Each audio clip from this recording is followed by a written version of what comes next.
اللهم صل على سيدنا محمد وعلى آل سيدنا محمد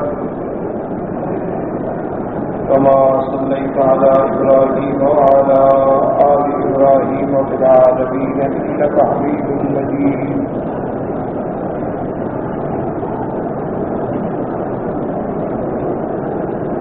أعوذ بالله من الشيطان الرجيم. بسم الله الرحمن الرحيم.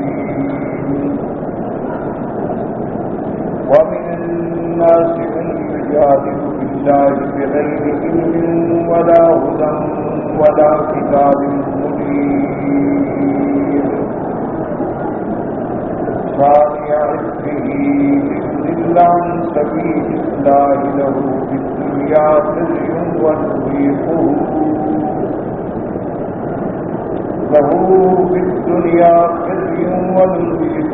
يوم القيامة عذاب الحريق. ذلك بما قدمت يداك وأن الله ليس بظلام للعبيد. قال المؤلف المفسر رحمه الله تعالى: أدام النفع بقلوبه وقلوبكم في الدارين آمين. إلى أن قال: لما ذكر تعالى حال الزلال الجهال المقلدين في قوله: ومن الناس من يجادل في الله بغير علم ويتبع كل شيطان مريد، ذكر في هذا الدعاء إلى الزلال من رؤوس الكفر والبدع فقال: ومن الناس من يجادل في الله بغير علم ولا هدى ولا كتاب منير بلا عقل صحيح ولا نقل صريح بل بمجرد الرأي والهوى. اب مفسر رحمۃ اللہ علیہ ارشاد فرماتے ہیں کہ اللہ تبارک و تعالی نے سابقہ آیت میں ذکر فرمایا ان لوگوں کا جو گمراہ ہیں، جو جاہل ہیں، جو مقلد ہیں. یاد رکھیں کہ تقلید جو ہے، ایک تقلید ہوتی ہے قرآن و سنت کے خلاف، جیسے کافر کہ نہ قرآن مانیں گے نہ حضور کا فرمان مانیں گے، بل ہمارے باپ دادا ایسے.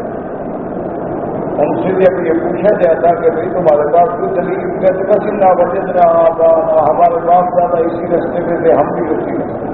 تو یہ تقلید جو ہے مطلقاً حرام ہے کہ قرآن و سنت کے خلاف ہو اور نعوذ باللہ کفر اور شرک کو ثابت کرنے کے لیے اپنے آباء و اجداد کی تقلید کی جائے، یہ مطلق حرام. ایک تقلید وہ ہوتی ہے کہ جو مسئلہ ہمیں معلوم نہیں ہے وہ ہم لازماً کسی مجتہد سے معلوم کریں گے. اسی لیے علماء نے، فقہاء نے، متقدمین اور متأخرین نے یہ فیصلہ کیا ہے کہ دنیا میں آدمی دو حالتوں سے باہر نہیں ہو سکتا. یا مجتہد ہوگا کہ خود مقام اجتہاد پہ ہے، قرآن و حدیث کو سمجھنے والا ہے، اجماع قیاس سامنے ہے، خود مسائل استنباط کرتا ہے. اگر وہ اس مقام پہ نہیں ہوگا تو پھر اس کو پوچھنا ہوگا، اور یہی پوچھنا جو ہے تقلید ہے، یہی مقلد ہے. اسی کا نام تقلید ہے اور اسی کا نام اتباع. اس لیے ہمیشہ یاد رکھیں کہ لفظ تو ایک ہوتا ہے، لیکن جتنا قرآن پاک میں تقلید کی مذمت پر آیات ہیں اس سے مراد وہی تقلید ہے کہ جن لوگوں نے حضور کی مخالفت کی، حضور صلی اللہ علیہ وسلم کی نبوت و رسالت کو جھٹلایا، قیامت کے بارے میں انکار کیا، اللہ کی توحید کے بارے میں انکار کیا اور اپنے باپ دادے کی تقلید کی. وہ تقلید مذموم ہے، حرام ہے اور کسی کے نزدیک بھی جائز ہے. ایک تقلید یہ ہوتی ہے کہ آدمی اگر جاہل ہے تو لازمی بات ہے کہ اس نے کسی عالم سے مسئلہ پوچھنا، اور قرآن کا بھی یہی حکم ہے کہ فَاسْأَلُوا أَهْلَ الذِّكْرِ إِن كُنتُمْ لَا تَعْلَمُونَ، کہ اگر تم علم نہیں رکھتے ہو تو پھر علم والوں سے پوچھو۔ اسی لیے صحابہ کے زمانے میں بھی عام صحابہ جو ہیں وہ پھر علم والے صحابہ سے مسائل پوچھتے ہیں۔ جیسے فتاویٰ آپ دیکھیں گے تو حضرت زید بن ثابت، حضرت عمر رضی اللہ تعالی عنہ، حضرت معاذ بن جبل رضی اللہ تعالی عنہ، حضرت ابی موسیٰ اشعری رضی اللہ تعالی عنہ اور ابی بن کعب رضی اللہ تعالی عنہ، یہ وہ صحابہ ہیں جو مکثرین ہیں، جن کے ہر مسئلے پہ الحمدللہ فتاویٰ موجود ہیں کہ لوگ ان سے رجوع کرتے تھے اور وہ ان کو مسائل بتاتے تھے۔ تو اس لیے اللہ نے فرمایا کہ پہلی آیت میں جو ذکر کیا گیا ان لوگوں کا کہ گمراہ بھی ہیں، جاہل بھی، اور اپنے باپ دادے کی تقلید پہ لگے ہوئے ہیں۔ اب اس آیت میں اللہ ان لوگوں کا بیان کرتے ہیں کہ جو لوگوں کو گمراہی کی دعوت دیتے ہیں، لوگوں کو گمراہی کی طرف بلانے والے ہیں، اللہ کی ذات میں، صفات میں بغیر کسی دلیل کے جھگڑتے، بغیر کسی نقل سری کے جھگڑتے، محض اپنی آراء اور اپنی خواہشات کی اتباع کرتے ہیں۔ اس لیے مفسر رحمۃ اللہ علیہ فرماتے ہیں کہ اللہ پاک نے پہلے حالت لگا دی، جو حال کہ جو گمراہ تھے، جو جاہل تھے، جو اپنے باپ دادے کی تقلید کرنے والے تھے، ان کا ذکر فرمایا کہ وَمِنَ النَّاسِ مَن يُجَادِلُ فِي اللَّهِ بِغَيْرِ عِلْمٍ، بغیر علم میں اللہ کی ذات میں، صفات میں، افعال میں جھگڑتے ہیں۔ وَيَتَّبِعُ كُلَّ شَيْطَانٍ مَرِيدٍ، اور ہر سرکش شیطان کے پیچھے چلتے ہیں۔ ذکر فی هذه حال الدعاة إلى الضلال، اب اس آیت میں ان لوگوں کا ذکر ہے جو گمراہی کی دعوت دینے والے ہیں، جو کفر کے ستون ہیں، جو ابتداء کے ستون ہیں۔ فقال ومن الناس من يجادل في الله بغير علم، اللہ کی ذات میں جھگڑتے ہیں، اس کی ذات میں، صفات میں، افعال میں، علم کے بغیر۔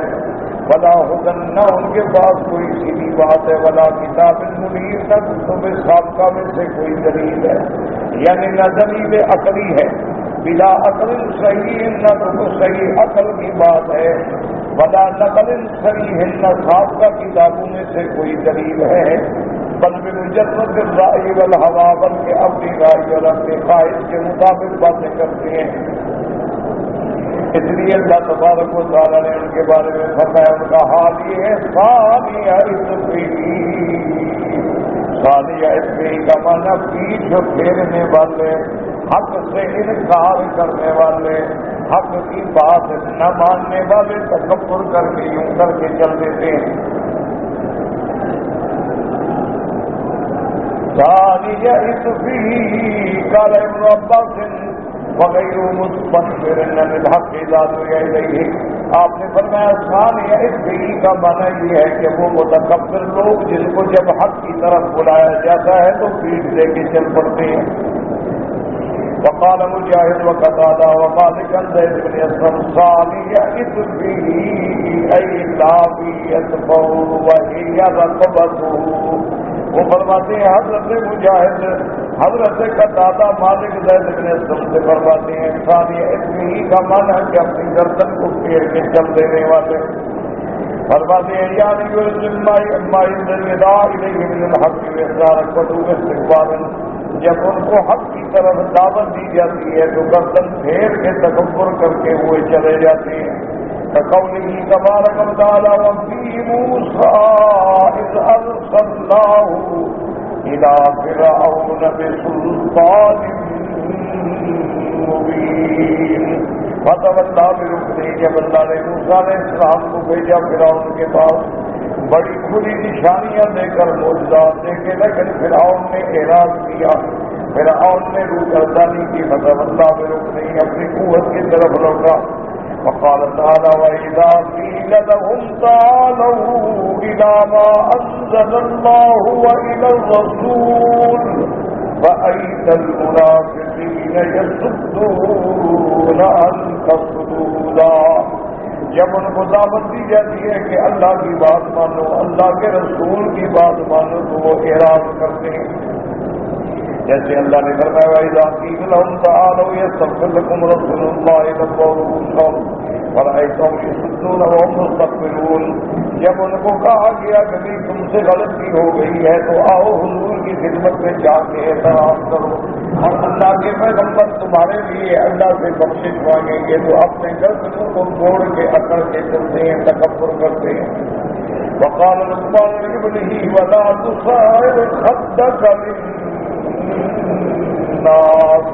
حضرت لقمان نے اپنے بیٹے کو نصیحت کی تھی کہ اے میرے بیٹے اپنے رخ کو نہ پھیرنا، تکبر کر کے کوئی بندہ آئے بات پوچھے تو بات سنو، بات کا جواب دو، یہ نہیں کہ منہ پھیر کے اکڑ جاؤ. اسی طرح فرماتی ہے اذا تتلی علیہ آیاتنا واللہ مستکبرا. جب ان پر قرآن پڑھا جاتا ہے، اللہ کی آیات پڑھی جاتی ہے تو پھرتے ہیں تکبر کر کے اعراض کرتے ہیں. کیوں کرتے ہیں؟ لیضل عن سبیل اللہ، تاکہ لوگوں کو گمراہ کریں اللہ کے راستے سے. خود بھی گمراہ ہیں، لوگوں کو بھی گمراہ کرتے ہیں. لیضل عن سبیل اللہ. قال بعضهم هذه لام العاقبة لأنه قد لا يقصد ذلك ويجب أن يكون لام التعليل، إما أن يكون المراد بها المعارضون أو يكون المراد بها أن هذا القائد هذا إنما جبلنا ولا هذا الخلق الدليل لجعل من يضل عن سبيل الله.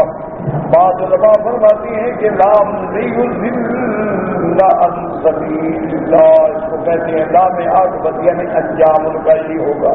اور بعض علماء فرماتے ہیں لام تعلیل ہے. اور فرمایا کہ یہ معاند جو ہیں، انکار کرنے والے، ان کو اللہ نے کسی حالت پہ رکھا ہے کہ نہ تو خود مانتے ہیں بلکہ لوگوں کو بھی گمراہ کرتے ہیں. ان کا انجام کیا ہوگا؟ لَهُ فِي الدُّنْيَا خِزْيٌ وَنُذِيقُهُ يَوْمَ الْقِيَامَةِ عَذَابَ الْحَرِيقِ. اللہ نے فرمایا ہم ان کو دنیا میں بھی ذلت دیں گے. ایسے ذلت کیا مارے جائیں گے، قتل ہو جائیں گے، قید ہو جائیں گے، رسوا ہو جائیں گے. وهو الإهانة والذل كما أنه لما استكبر عن آيات الله لقاه الله العزة في الدنيا وعاقبه فيها قبل الآخرة. اللہ نے فرمایا ہم ان کو دنیا میں بھی رسوا کریں گے جیسے مقام بدر میں بڑے بڑے کفار رسوا ہوئے، بڑے بڑے صنادید قریش جو تھے وہ مار دیے گئے اور ان کو کنویں میں پھینکا گیا. اور قیامت والے دن اللہ ان کو عذاب دیں گے. اس لیے فرماتی ہیں کہ اللہ نے دنیا میں بھی ان کے لیے ذلت رکھی ہے. لما استكبر آیات اللہ وعاقبه فيها قبل الآخرة لأن أكبر همه ومبلغ علمه، کیونکہ ان کا سب سے بڑا مقصود جو تھا وہ دنیا کو حاصل کرنے کے لیے لوگوں کو گمراہ کرتے تھے. اللہ نے اسی دنیا میں ذلت دے دی. وَنُذِيقُهُ يَوْمَ الْقِيَامَةِ عَذَابَ الْحَرِيقِ. اور قیامت والے دن ہم ان کو چکھائیں گے عذاب جلنے کا. ذَلِكَ بِمَا قَدَّمَتْ يَدَاكَ. اور یہ قیامت میں جو عذاب ہوگا یہ اس وجہ سے جو کچھ تم نے اپنے ہاتھوں سے کما کے بھیجا ہے. اللہ کسی کو ایسی عذاب نہیں دیتے. اللہ تو عادل. يقال له هذا تقريرا وتوبيخا وأن الله ليس بظلام للعبيد. اللہ تبارک و تعالیٰ اپنے بندوں پہ ہرگز ظلم کرنے والے نہیں. اللہ ظلم سے پاک ہے، تمام صفات نقصان سے پاک ہے. جیسے قرآن میں دوسری جگہ اللہ حکم دیں گے خذوہ فاعتلوہ الی سواء الجحیم. اللہ حکم دیں گے ان ظالموں کو پکڑو اور جہنم کے درمیان میں ڈالو. ثم صبوا فوق رأسہ من عذاب الحمیم. اور جہنم کے وسط میں ڈالنے کے بعد پھر ان کے سروں پہ جہنم کا کھولتا ہوا پانی ڈالو. اس کے بعد فرمائیں گے ذُقْ إِنَّكَ أَنْتَ الْعَزِيزُ الْكَرِيمُ.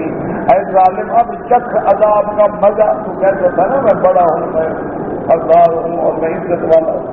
إِنَّ هَذَا مَا كُنْتُمْ بِهِ تَمْتَرُونَ. یہ جہنم کی اس کی سزا وہ ہے جس میں تم شک کرتے تھے. تم تو کہتے تھے کہ ہم مر کے نہیں اٹھیں گے، نہ قیامت ہوگی، نہ باس ہوگا، نہ حشر ہوگا۔ اب جس میں تم شک کرتے تھے اب عذاب کا مزہ چکھو۔ وقال النبي حاتم الزرعي قال حدثنا احمد بن صبا قال حدثنا يزيد بن هارون قال انبانا هشام الحسن قال بلغني ان احدهم يهلك في اليوم 70,000 مرة، ایسے لوگوں کو جہنم میں ایک دن میں 70,000 دفعہ جلایا جائے گا۔ کیا مانا؟ جلیں گے پھر ٹھیک ہو گئے، پھر جل گئے پھر ٹھیک ہو گئے۔ بدلناهم جلودا، کہ جیسے ان کے چمڑے جلیں گے تو فوراً بدل جائیں گے، ہمیشہ اسی طرح عذاب بھگتتے رہیں گے۔ اللہ فرماتے ہیں وَمِنَ النَّاسِ مَن يَعْبُدُ اللَّهَ عَلَى حَرْفٍ فَإِنْ أَصَابَهُ خَيْرٌ اطْمَأَنَّ بِهِ وَإِنْ أَصَابَتْهُ فِتْنَةٌ انقَلَبَ عَلَى وَجْهِهِ خَسِرَ الدُّنْيَا وَالْآخِرَةَ ذلك هو الخسران المبين يدعو من دون الله ما لا يضره وما لا ينفعه ذلك هو الضلال البعيد يدعو لمن ضره أقرب من نفعه لبئس المولى ولبئس العشير۔ اللہ فرماتے ہیں کہ بعض لوگ ایسے ہیں، علماء نے فرمایا کہ یہ مدینہ منورہ میں یہودیوں کے بارے میں آیت ہے کہ بعض لوگ کیسے تھے کہ مسلمان ہو جاتے، اگر مسلمان ہونے کے بعد کوئی فائدہ پہنچ گیا کہتے ہاں یہ دین تو بڑا اچھا ہے، لیکن مسلمان ہونے کے بعد کوئی جنگ آ گئی، امتحان آ گیا، بھاگ گئے، کہتے نہیں کہ ہمیں یہ دین نہیں چاہیے۔ تو یعنی وہ دین پہ اس عبد اللہ حرف مانا کنارے، عبادت کرتے ہیں کنارے پہ کھڑے ہیں، فائدہ ہو گیا تو دین بڑا اچھا ہے، تکلیف ہو گئی دین چھوڑ کے بھاگ گئے۔ قال مجاہد وقتادہ وغیرہ علی حرف کا مانا علی شک، یعنی شک پر عبادت۔ وقال غیر لا تغفل ومنه حرف الجبل ای طرفه، یعنی پہاڑ کے کنارے پہ جیسے کھڑا ہو، تقرب الدین الى طرف فإن وجد ما يحبه استقرب إلا إن شمر، اگر اسلام لانے کے بعد فائدہ ہو گیا، کوئی مال غنیمت مل گیا، نفع مل گیا، تو کہتے ہیں یہ دین تو بڑا مزیدار ہے، جب اسلام میں آئے بڑا فائدہ ہو گیا، اور اگر کوئی امتحان آ گیا، تکلیف ہو گئی تو بھاگ گئے۔ البخاری حدثنا ابراہیم بن ناصر قال حدثنا يحيى بن بكير قال حدثنا اسحاق بن سعيد بن جبير عن ابن عباس ومن الناس من يعبد الله على حرف قال كان الرجل يقدم المدينة فإن بلدت امرأته غلاما ونضجت خيله قال هذا دين صالح وَإِن لَّمْ تَلِدْ امْرَأَةٌ تَنْتَجِرُ خَيْلَهُ قَالَ هَذَا دِينُ سُوءٍ۔ ابو حسن احمد اللہ علیہ فرماتے ہیں کہ حضرت ابن عباس نے اس آیت کی تفسیر میں ارشاد فرمایا ہے کہ کیا مدینہ شریف میں بعض لوگ آتے تھے، آنے کے بعد اسلام لے آتے، اگر اسلام لانے کے بعد اللہ نے گھر میں بچہ دے دیا، اللہ نے اس کی اونٹنی کو بھی بچہ دے دیا، اس کے خیر کے اندر بھی مال پڑ گیا، کہتے یہ دین تو بھی بڑا مزیدار، اور اگر کوئی تکلیف آ گئی تو کہتے ہیں نعوذ باللہ یہ دین برا ہے، جب سے اسلام میں آئے ہیں تکلیفیں اٹھا رہے ہیں۔ وقال النبي عاصم الداري بن الحسين قال حدثنا عبد الرحمن قال حدثني ابي نبي نشر ساكن من جابر بن مغيرة سعيد بن جبير الباز قال كان ناس من الاعراب، لوگ جنگل میں رہنے والے بدو لوگ آتے تھے حضور کی خدمت میں، یأتون النبی صلی اللہ علیہ وسلم فیسلمون، اسلام لے آتے، فإذا رجعوا إلى بلادهم فإن وجدوا آب غيث وآب خصب وآب بلاد حسن، اور جب اسلام لانے کے بعد یہ واپس اپنے ملک میں جاتے، اپنے گھروں میں جاتے، بارشیں آ جاتی، فصل اچھا ہو جاتا، سبزہ ہو جاتا، اولاد میں برکت ہو جاتی، قالوا ان دیننا ھذا لصالح، یہ دین بڑا مزیدار، فتمسکوا به، وَإِنْ وَجَدُوا آمَ جَدُوبَةٍ وَآمَ بِلَادَ سُوءٍ وَآمَ قَحْطٍ، اور اگر جاتے اور قحط بڑھ جاتی، اگر جاتے فصل برباد ہو جاتے تو کہتے واقعی دین خیر دین میں کوئی بھلائی نہیں ہے، یعنی نفع ہو تو اسلام اچھا ہے، امتحان آ جائے نعوذ باللہ پھر اچھا نہیں۔ اس لیے اللہ نے فرمایا وَمِنَ النَّاسِ مَن يَعْبُدُ اللَّهَ عَلَىٰ حَرْفٍ إِنْ أَصَابَهُ خَيْرٌ اطْمَأَنَّ بِهِ وَإِنْ أَصَابَتْهُ فِتْنَةٌ انقَلَبَ عَلَىٰ وَجْهِهِ خَسِرَ الدُّنْيَا وَالْآخِرَةَ۔ قال الأوفياء من بعض كان أحدهم إذا قدم المدينة وهم أرض دونه وإن صابها جسمه ونظف الصبان حسنا وولدته غلام رضي بقسم الليل، کہ لوگ مدینے میں آتے تھے اپنے علاقوں کو چھوڑ کے، جب مدینے میں آتے آنے کے بعد اگر صحت ہو جاتی، اگر اس کے اندر اس کا گھوڑا جو ہے وہ بھی اچھا پھل لے آتا، اس کی بیوی جو ہے وہ بھی لڑکا پیدا ہو جاتا، بڑے خوش ہوتے کہ دین بڑا اچھا ہے، دین ہمارا بڑا بہتر ہے۔ وَطْمَأَنَّ النَّبِيُّ وَقَالَ مَا كُنتُ أَرَىٰ دِينِي هَٰذَا إِلَّا خَيْرًا، اور کہتے کہ دیکھو جب سے میں اس دین پہ آیا ہوں مجھے بھلائی مل رہی ہے، گھر میں بھی بھلائی، اولاد میں بھی بھلائی، مال میں بھی بھلائی۔ وَإِنْ أَصَابَتْهُ فِتْنَةٌ وَالْفِتْنَةُ وَالْبَلَاءُ، اگر اسلام لانے کے بعد مصیبت آ گئی، امتحان آ گیا، وَإِنْ أَصَابَهُ وَجْعٌ، بخار آ گیا مدینے میں، وَوَلَدَتْ امْرَأَةٌ جَارِيَةٌ، اگر گھر میں بھی لڑکی پیدا ہو گئی، وَتَأَخَّرَتْ عَنْهُ الصَّدَقَةُ، صدقے کا مال بھی نہ ملا، أَتَاهُ الشَّيْطَانُ، شیطان آ کے ان کے دلوں میں وسوسہ ڈالتا، وَاللَّهِ مَا أَصَبْتُ مُنْذُ كُنْتُ عَلَىٰ دِينِكَ هَٰذَا إِلَّا شَرًّا، کہ جب سے ہم اس دین میں آئے ہیں سوا دکھوں کے تقریب کے ہمیں کچھ بھی نہیں ملا ہے۔ یہ ایک امتحان تھا۔ وہاں قضا والصحاب جو ہے رواج میں سبھی تفصیلیات آیا وقال عبد اللہ صلی اللہ علیہ وسلم دیا ہو، یہ منافقوں کا حال تھا کہ اگر فائدہ ہوتا تو دین پہ قائم رہتے، فَإِنْ فَصَلَتْ عَلَيْهِ دُنْيَاهُ وَتَغَيَّرَتْ انقلب فَلَا يُقِيمُ عَلَى الْعِبَادَةِ إِلَّا لِمَا صَلُوَ مِنْ دُنْيَاهُ، اور اگر کوئی مصیبت آ جاتی، امتحان آ جاتا تو دین چھوڑ کے بھاگ جاتے۔ یہ منافقوں کا حال تھا۔ مومن تو پھر مومن ہوتا ہے نا، وہ ہر حال میں راضی ہے، دکھ آئے صبر ہے، سکھ آئے پھر شکر ہے۔ اس لیے حضور نے فرمایا کہ مومن کا حال کیسا اچھا ہے، ہر حال میں فائدہ ہی فائدہ ہے، اگر دکھ آتا ہے صبر کرتا ہے پھر بھی اجر ملتا ہے، اگر نعمت ملے شکر کرتا ہے پھر بھی اجر ملتا ہے، ہر حال میں اللہ پہ راضی ہے۔ وَإِنْ أَصَابَتْهُ فِتْنَةٌ أَوْ شِدَّةٌ أَوْ اخْتِبَارٌ أَوْ ضِيقٌ، اگر امتحان میں آ گیا، تنگی میں آ گیا، فرمایا تَرَكَ دِينَهُ وَرَجَعَ إِلَى الْكُفْرِ، اسلام چھوڑ کے پھر کفر کی طرف بھاگ جاتے۔ وقال مجاہد رحمہ اللہ تعالیٰ انقلب علی وجہہ کا کیا معنی، ارتد کافرا، مرتد ہو جاتا۔ اللہ نے فرمایا ان لوگوں کا حال کیا ہوگا، خسرت الدنیا والآخرہ ذالک هو الخسران المبین۔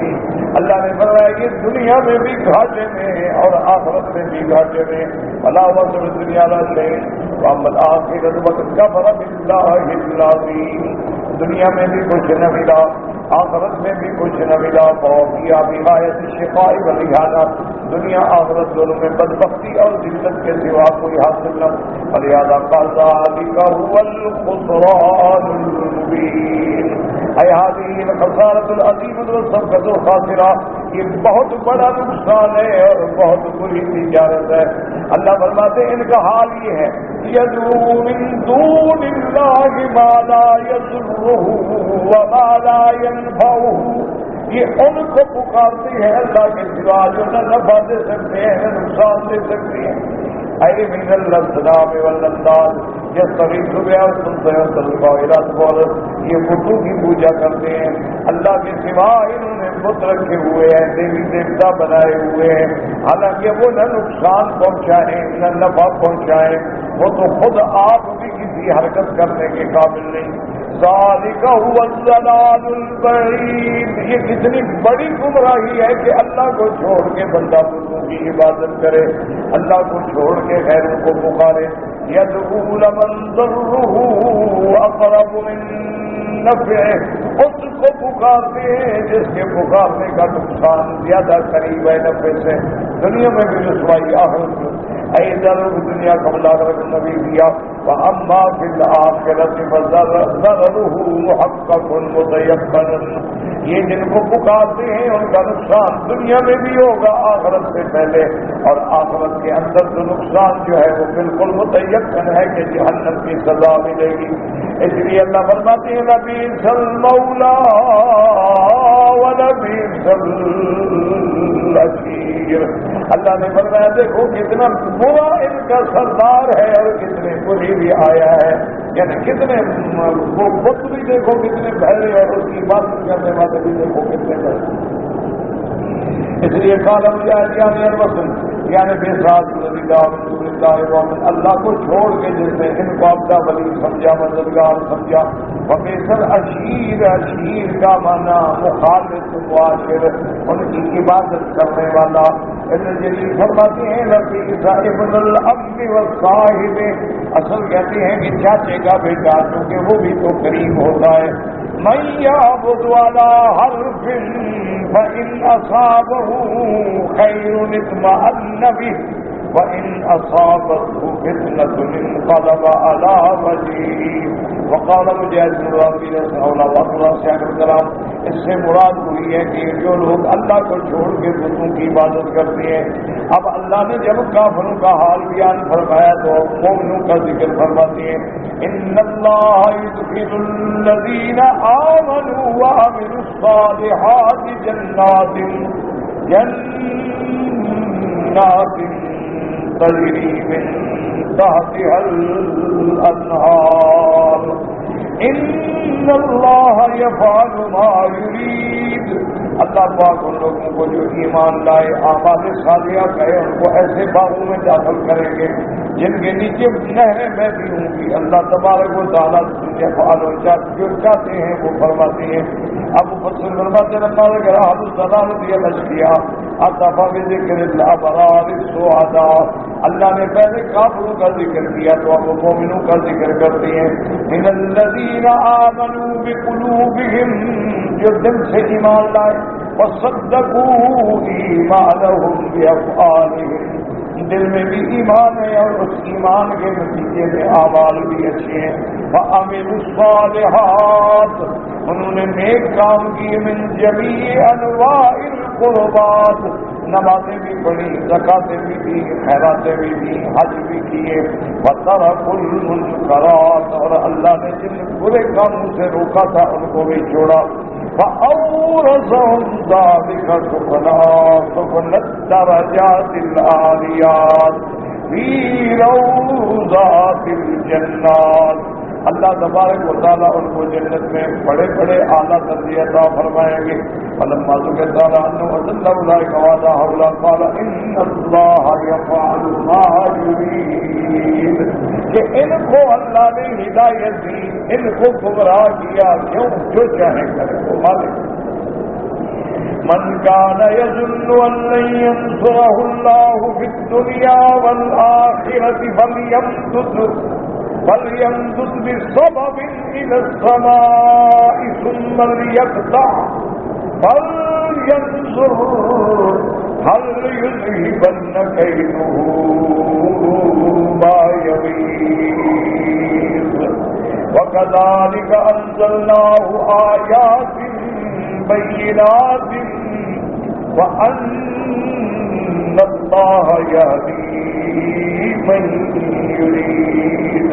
اب علماء نے فرمایا کہ یہ آیت ان لوگوں کے بارے میں نازل ہوئی ہے جو لوگ یہ سمجھتے تھے کہ اللہ تبارک و تعالیٰ حضور کی بھی مدد نہیں کریں گے. اللہ نے فرمایا جو یہ سمجھتے ہیں کہ ہم اپنے نبی کی مدد نہ کریں تو وہ جائیں آسمان پہ چڑھ جائیں، رسی ڈال دیں آسمان پہ چڑھ کے روک دیں خدا کو کہ نبی کی مدد نہ کریں. اور بعض علماء نے فرمایا کہ وہ اگر چاہتے ہیں کہ اللہ اپنے نبی کی مدد نہ کریں اس میں جلتے ہیں تو اپنے گھر میں رسی ڈال کے پھانسی لٹک جائیں، جو کرتے ہیں اللہ نے تو اپنے نبی کی مدد کرنی ہی کرنی ہے، ان کو دنیا میں بھی عزت دیں گے، آخرت میں بھی عزت عطا فرمائیں گے۔ تو بات وہ کہتا ہے چھوڑو یار، کیا ہے، دیکھو ان کے پاس نہ دولت ہے، نہ مال ہے، نہ پیسہ ہے، نہ قوت ہے، ان کی خدا تھوڑی مدد کرے گا۔ اس لیے اللہ نے فرمایا اچھا تم مدد روک سکتے ہو، چڑھ جاؤ آسمان۔ بعض علماء نے فرمایا جو آسمان سے مراد ہے گھر کی چھت، گھر کی چھت میں رسی ڈال کے پھانسی کھا دو۔ قال ابن عباس من کان یظن، جو یہ گمان کرتا ہے اللہ ینصر اللہ محمدا فی الدنیا والآخرہ، کہ اللہ حضرت محمد مصطفیٰ صلی اللہ علیہ وسلم کی مدد نہیں کریں گے دنیا بھر میں، فلیمدد بسبب ای بحبل، رسی ڈال دیں الی السماء،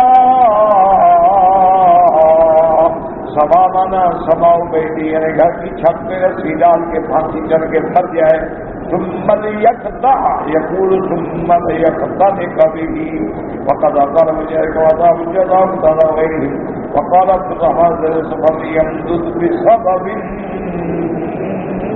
الى السماء ای لیتوسل الى غروب السماء، کیونکہ مدد اللہ کی آنی ہے، انہیں آسمان پہ جا کے روک دے۔ وَإِنَّ النَّصْرَ كَمَا يَأْتِي محمد صلی اللہ علیہ وسلم، اللہ کے حضور کی مدد بھی آسمان سے آئے گی۔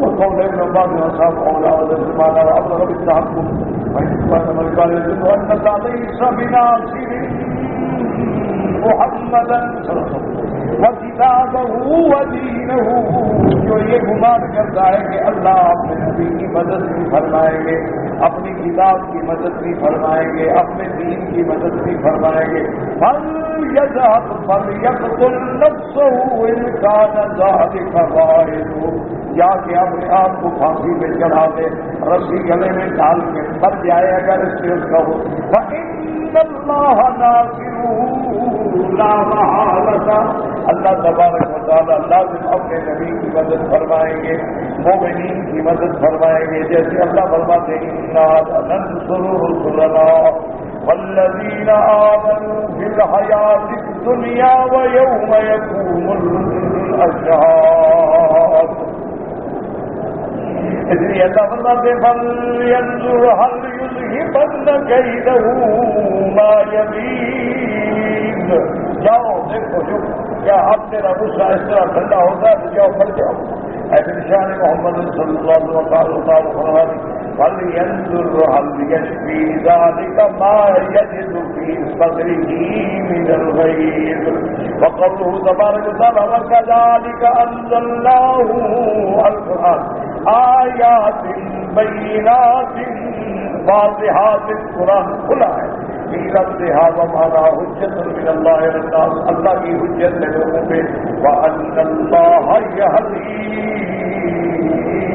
مَن يُرِيدُ، اور اللہ ہدایت اس کو دیتے ہیں جو چاہتے ہیں، اے رزق من یشاء ویہدی من یشاء، جس کو چاہیں گمراہ کر دے، جس کو چاہیں ہدایت دے، فَلَهُ الْحِكْمَةُ الدَّامَةُ وَحُجَّةُ الْقَادِرُ فِي ذَلِكَ لَا يُسْأَلُ عَمَّا يَفْعَلُ وَهُمْ يُسْأَلُونَ، اللہ سے کوئی پوچھنے والا نہیں، تو جو چاہے فرمائے، اللہ وَحْدِهِ وَرَحْمَتِهِ وَعَدْلِهِ وَعِلْمِهِ وَقَهْرِهِ وَعَدْلِهِ لَا مُعَقِّبَ لِحُكْمِهِ وَهُوَ سَرِيعُ الْحِسَابِ، اللہ کی حکمت ہے، اللہ کی رحمت ہے، اللہ کا عدل، اللہ کا علم، اللہ کی عظمت کا تقاضا یہ ہے، کوئی اس کے حکم کو ٹالنے والا نہیں اور کوئی اس سے پوچھنے والا نہیں، وہ جس کو ہدایت دے دے ان کی مرضی، جن کو گمراہ کر دے ان کی مرضی۔ دعا کر اللہم اہدنا فیمن ہدیت، اللہم اہدنا فیمن ہدیت وعافنا فیمن عافیت وتولنا فیمن تولیت وبارک لنا فیما اعطیت وقنا واصرف عنا برحمتك شر ما قضيت فإنك تقضي فلا يقضى عليك۔ جب بارش ہو رہی ہو تو دعائیں منظور ہوتی ہیں، پھر اس میں دعا کریں کہ اللہم اغفر لنا اللہم ارحمنا وارحم امت محمد صلی اللہ علیہ وسلم، یا اللہ حضور کی امت کی عزت غلبے کا فیصلہ فرما، اللہم انصر الاسلام والمسلمین، اللہم اهد اعداءك اعداء الدین، اللهم انصر المجاهدين في كل مكان. اللهم يسر امورنا وامور اولادنا واخواننا واصحابنا وبناتنا ولمن حق علينا ولمن اوصانا واستوصانا وامور المسلمين برحمتك يا ارحم الراحمين. اللهم اصلح احوالنا واحوال المسلمين يا ارحم الراحمين. اللهم يسر امورنا فرج همومنا اقض حاجاتنا يا قاضي الحاجات.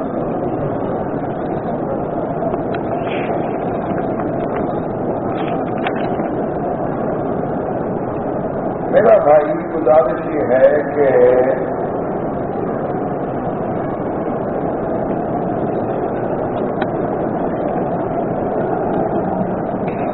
بہرحال مسئلہ یہ ہے کہ اعتکاف کے لیے عورتوں کو مسجد میں مردوں کے ساتھ بیٹھنے کی اجازت نہیں.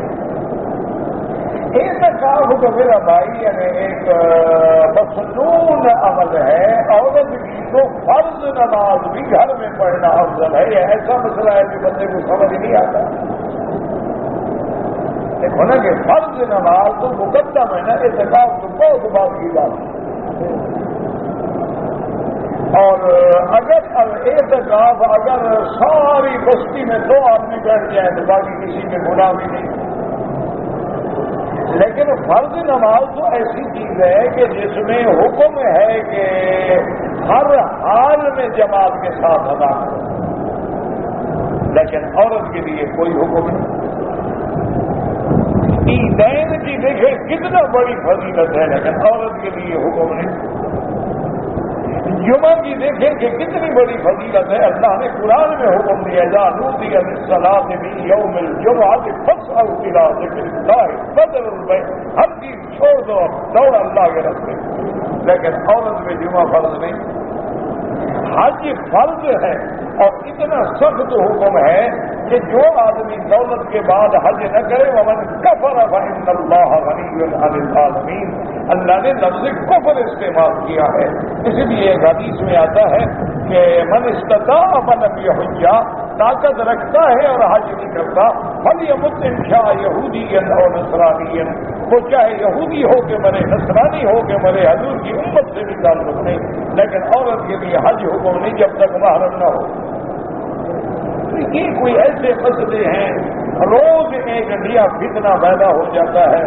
کبھی دوڑنے کا فتنہ ہے، کبھی جناب عورت کو امام بنایا جا رہا ہے، کبھی عورت کے اعتکاف کا جھگڑا پیدا ہو گیا ہے. یہ کوئی اگر عورت نے اعتکاف کرنا ہے اپنے گھر میں ایک جگہ مخصوص کر لے، اعتکاف بیٹھ گیا اس کو وہی سب آپ ملے گا. اللہ تبارک و تعالیٰ سے ان مسئلوں پر اصل بات کیا ہے یاد رکھو. اصل بات یہ ہے کہ اس وقت پورے عالم میں خدا کی قدرت ہے اور ہماری آزمائش ہے کہ کفر کی طاقت جو ہے وہ بڑی ہر لحاظ سے مکمل، ہر لحاظ سے طاقت جو ہے یعنی سیاسی، اقتصادی، مالی، عقلی، علمی، فکری، میڈیا سب دشمن کے.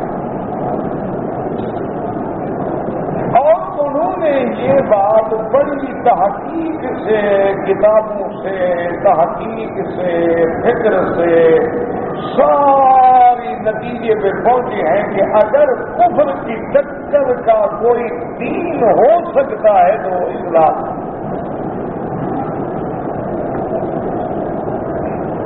اب ان کے مقابلے میں ایک فلسفہ تھا کمیونزم کا، لیکن 70 سال کے بعد کمیونزم اپنی موت آپ مر گیا.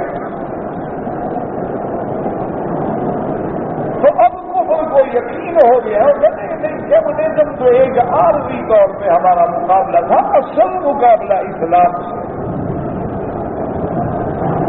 یہ اسلام ایک ایسا دین ہے اور ایسا سخت جان ہے کہ یہ کسی طرح مٹتا نہیں. اچھی طرح سے اگر آپ عالمی حالات پہ نظر ڈالیں نا جی، یہ جو کچھ ہو رہا ہے یہ ایسے نہیں ہو رہا. یہ جو کچھ جن جن ملکوں میں ہو رہا ہے یہ نہیں ہے کہ میں چاہتا ہوں یا آپ چاہتے ہیں یا آج ہماری لڑکیوں کو شوق ہو گیا ہے باہر جانے کا. یہ ایک منظم سازش ہے. اس کے لیے سب سے پہلے قاہرہ میں کانفرنس ہوئی, اس کے بعد بیجنگ میں کانفرنس ہوئی, اور اس کانفرنس میں یہ فیصلے کیے گئے کہ عورت کو مکمل سیکورٹی اور تحفظ ہونا چاہیے. وہ حمل گرائے, وہ زنا کرے, وہ دوست رکھے, نکاح کی کوئی ضرورت نہیں.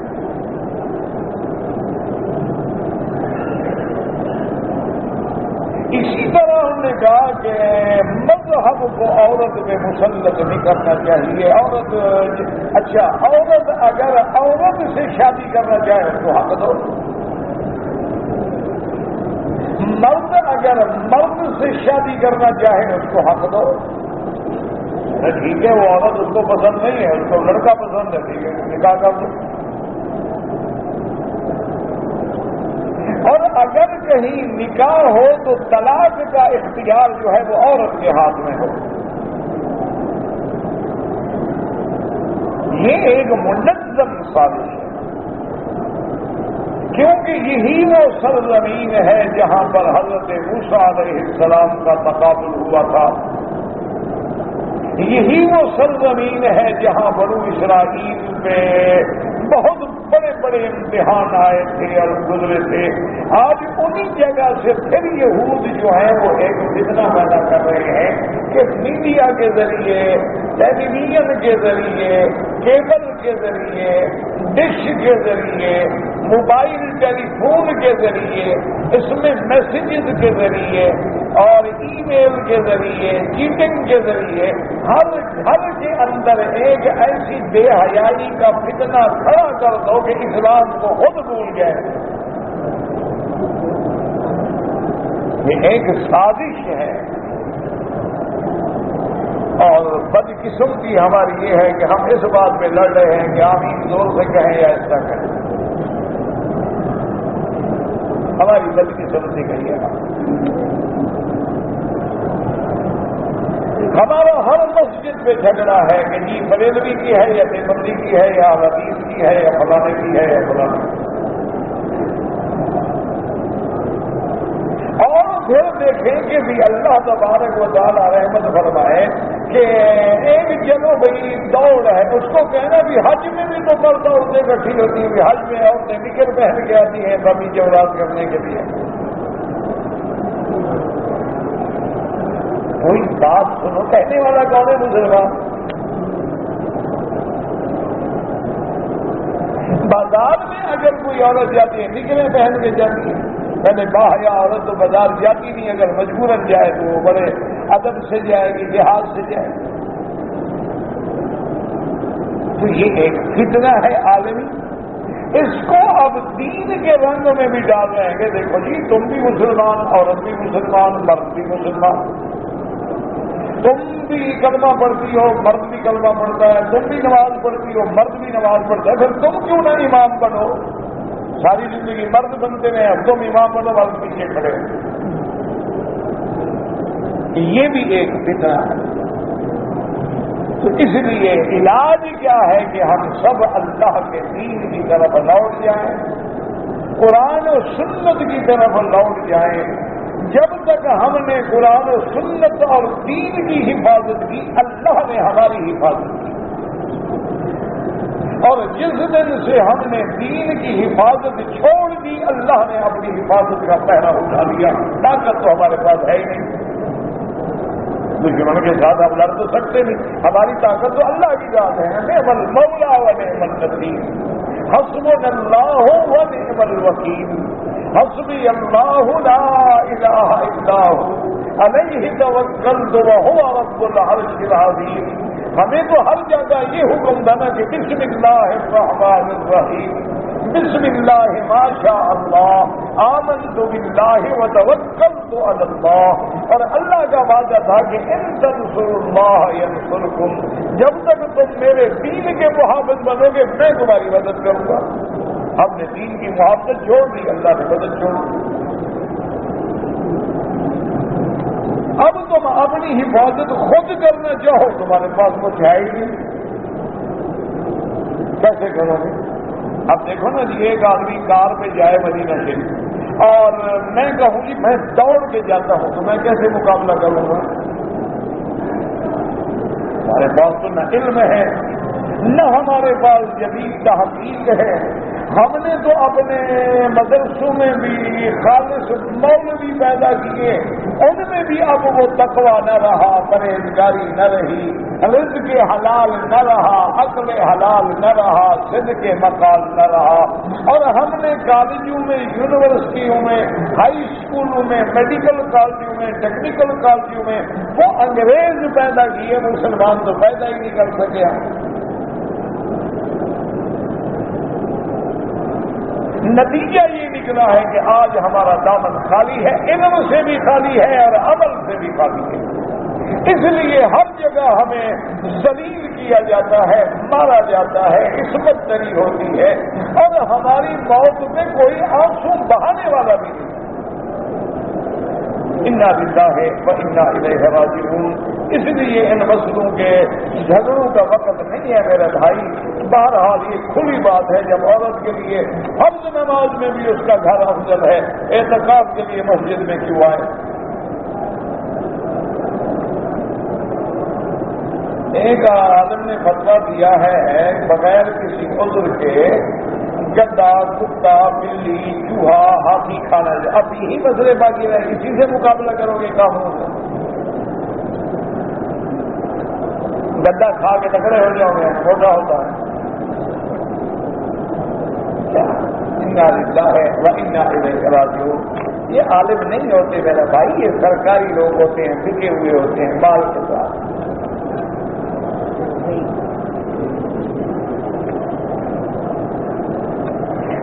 سرزمین حرمین الشریفین میں فقہ امام احمد بن حنبل رحمۃ اللہ علیہ پڑھائی جاتی ہے اور اسی کے مطابق عمل اور فیصلے ہوتے ہیں۔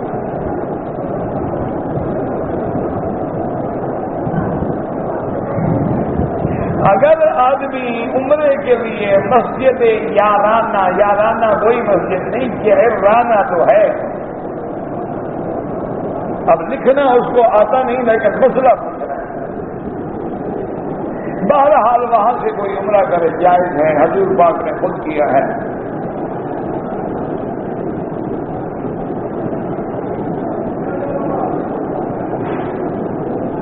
کہتے جی کہ میں احتلام ہو گیا، میں نے کپڑے دھوئے پھر غسل کیا، کوئی بات نہیں، کیا ہے پہلے غسل کرو یا بعد میں کرو۔ میزاب رحمت سے جو پانی آتا ہے کوئی حکم نہیں کہ نیچے جا کے لڑائی کرو اور ایک دوسرے کو دھکے دو، اور کوئی حاجی گر جائے تو بھی امان اللہ پانی دے رہا ہے۔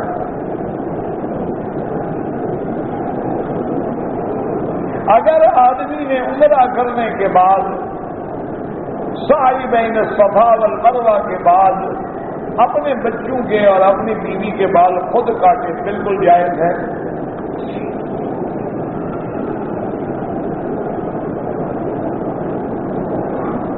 اگر کسی آدمی نے شوال میں یا ذوالقعدہ میں عمرہ کیا ہے تو حج واجب ہے؟ کوئی واجب نہیں، حج تو زندگی میں ایک دفعہ ہے، کر چکے ہوگا، ختم ہوگی، پھر کرو تمہاری مرضی، نہ کرو تمہاری مرضی۔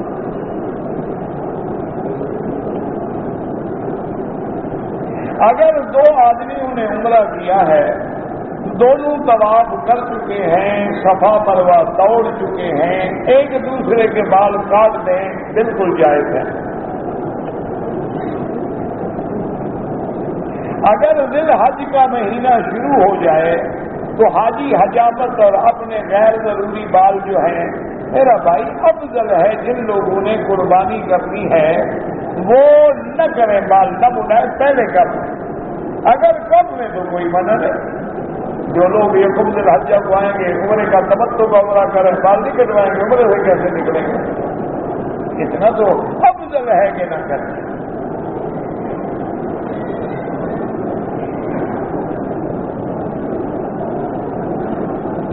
ایک آدمی نے 20 سال پہلے ایک شادی شدہ عورت رضامندی سے بھگا لایا، پہلا نکاح موجود ہے، رضامندی کا کیا مطلب؟ پھر دوسرا نکاح کر لیا، 5 بچے ہو گئے، سارا زنا ہے۔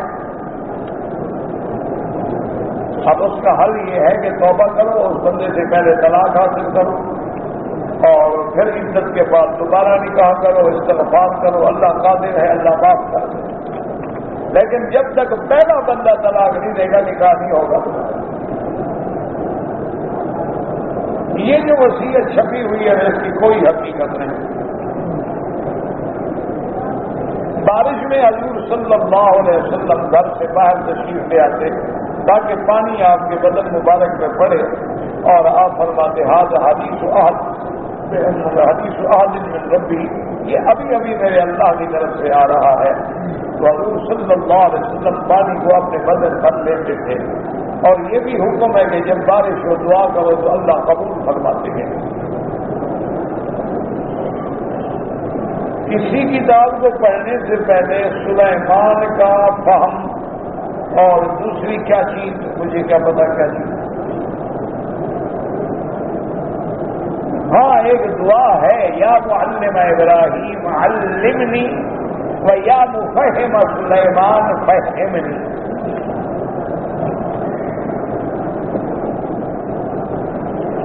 میں نے کراچی سے عمرے کا احرام باندھنا تھا لیکن نہیں باندھا، پھر جیلانہ سے عمرہ کیا، ایک بکری دم بھی ادا کرو۔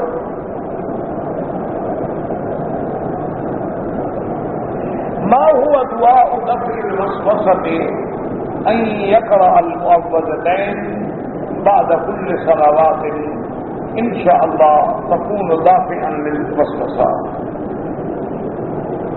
وأيضا الذي تاب إلى الله ندعو من الله تبارك وتعالى أن يرزق له الاستقامة والثبات على ذلك۔